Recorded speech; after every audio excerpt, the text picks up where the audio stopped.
અધ્યાત્મ જીવનનો પહેલો પાયો છે નિર્મળ વિચાર, લેટેસ્ટ નોબલ થોટ્સ. દિવ્ય ભવ્ય અને ઉત્તમ નથી આવતા, બહુ ખરાબ વિચારો આવે માણાને. માગ્યું સ્કૂટર લઈને ભાઈ ગયો હોય તો એના ઘરના કોઈ પૂછે ને ક્યાં ગયા, તો કે એને આવડતું નથી ને લઈને ગયા છે, બ્રેક મારવાનું નહીં ભૂલી જાય ને. અધ્યાત્મ નથી નિર્માણ થતું એનું મોટું કારણ અહીંયા છે.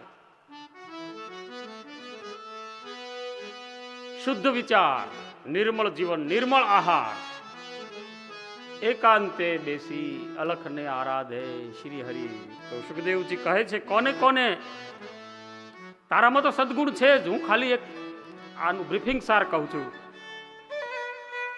જે પુરુષ ઉદાર બુદ્ધિ વાળો હોય, અતિ વૈરાગ્યની ઈચ્છા વાળો હોય, એકાંત ભક્ત હોય, મુમુક્ષુ હોય, જે જગતની કોઈ ઈચ્છાને આધીન ન થતા કેવળ ભક્તિ યોગને જ પ્રધાન પરમ પુરુષ પરમાત્માનું જ ચિંતન, ગમે ને ભજતા ભજતા દેવીને દેવને એમ કરતા કરતા મહાદેવ, આદિદેવ, અનંતદેવ, નિર્વિકાર સાકારમાંથી ક્યાં જવાનું? આત્મલિંગ. આત્મા તમ ગિરિજામતી સહચરામ પ્રાણમ શરીરમ ગૃહમ પૂજા તે વિષયોગ ભોગ રચના નિદ્રા સમાધિ સ્થિતિ. એવી નિદ્રા આવે કે મને સમાધિનો ભાવ લાગે. સંસાર પદયો પ્રદક્ષિણ વિધિ સ્ત્રોત્રાણી સર હમ ગિરામ યત યત કર્મ કરો, જે કર્મ કરો એ આ બધું તમારામાં પડ્યું છે. સુખદેવજી કહે છે પરીક્ષિતજી બધું પડ્યું છે. એટલે જેનામાં પડ્યું હોય ને એમાં પ્રગટ થતા, જ્યાં પાણી હોય ને તમે ડાર કરો ને તો અંદરથી પ્રગટે. એ 200 ફૂટ જવા માટે એક જ જગ્યાએ, એક જ સ્થળે, એક જ હોણમાં, એક જ બાખામાં, એક જ જગ્યાએ ઊંડા બોરવેલમાં જાય તો જ એ સર્જન થઈ શકે. 200 ફૂટ માટે 5-7 જગ્યાએ જુદી જુદી પસંદ કરો ખૂણા, પછી ટોટલ 200 ગણો તે શક્ય નથી.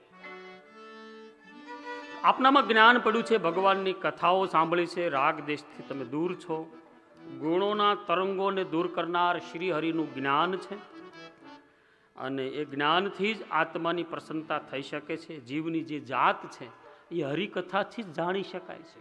કઈ જાત છે, કઈ ભાત છે. જાત કજાત, આપણે ગુજરાતી કાઠિયાવાડી તો શબ્દો કેટલા છે. આજે સવાર મને કોઈક વોટ્સઅપમાં કહેતો હતો, એક ભાઈ જોર જોરથી પાળિયાના ગુણગાન ગાતા હતા ને, તેનો છોકરો અને પપ્પાને પૂછવા ગયો કે આ ભાઈ આટલા બધા સરસ મજાના પાળિયાના ગુણગાન ગાય તો પાળિયો કોને કહેવાય? એના બાપુજી એની નેમ પ્લેટની બહાર તકતી હતી ને એ દેખાડી આને પાળિયો કહેવાય. એને બાપુજીને જ ખબર નહોતી પાળિયો કોને કહેવાય. જેને આત્મજ્ઞાનની ખબર ન હોય, સ્થિરતાની ખબર ન હોય, એકાંતની ખબર ન હોય, આવું ગુરુ ગીતામાં મહાદેવે કહ્યું છે. જ્ઞાનહીનો ક્રિયાહીનો અસભ્યમ વાષણમ તથા નતો જ્ઞાનમ સ્વતઃ સુખમ શાંતિ કિમનો પર શાંતિ કરી. જેની આગળ જે દુકાનમાં જે માલ હોય એ જ મળે. કરિયાણાની દુકાને કરિયાણું મળે, જે જગ્યાએ જે શોપ હોય એ જ મળે. તો જ્ઞાની આગળ જ્ઞાન મળે. સુખદેવજી કહે છે રાજન, તારી આગળ જ્ઞાન પણ પડ્યું છે એટલે મને કહેવાનું મન થાય. તારી આગળ ભક્તિ પણ પડી છે એટલે મને ભક્તિ ઉગાડવાનું મન થાય. તારી પાસે વૈરાગ્ય પણ પડ્યો છે, અને હવે મારી જેમ તું સન્મુખ બેસી ગયો છું. એ પરીક્ષિત રાજાની લેવા પરીક્ષા, રાયનો ભવન બનાવ્યું બહુ મોટું સામે સન્મુખ, અને એમાં આગ સાપી અને આખી હસ્તિનાપુર ભડ ભડ ભડ કરતી બળાવી. ત્યારે કહ્યું કે 5-7 દિવસ પછી બધું બળવાનું જ છે. પરીક્ષિત રાજાની લેવા પરીક્ષા, યા રાયનો મેલ.